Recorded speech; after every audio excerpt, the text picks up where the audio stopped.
It's a sketch comedy podcast show.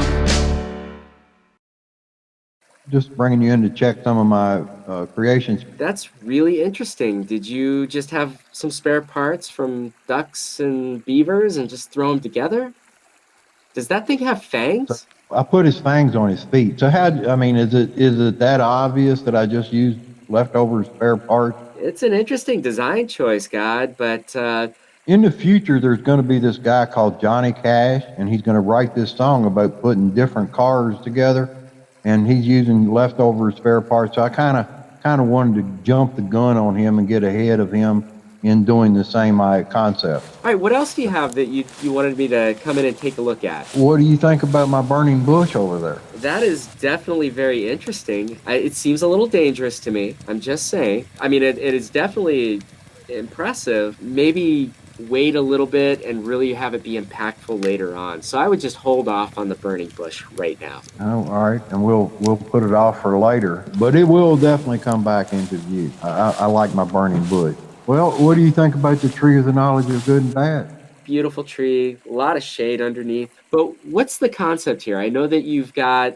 specific things that you're trying to do with the tree of knowledge. I'm trying to make sure that people don't eat from it. Are you talking about the red balls that are hanging from it? Everything these humans will do in the future depends on the color red means to stop. I gotta be honest, God, I like the idea, but red, it's appetizing. So if you're trying to get people to not eat off of the tree of knowledge, well, that looks juicy and plump and shiny and red, and I actually want to grab one and just eat it right now. The thing that's going to come out about people is they'll eat just about anything. Doesn't matter what color it is anyway. Oh, sort of like the goats that you showed me earlier? Yeah, that's right. That's right. Yep. Oh, Yep. I see. Well, here, why don't we try this?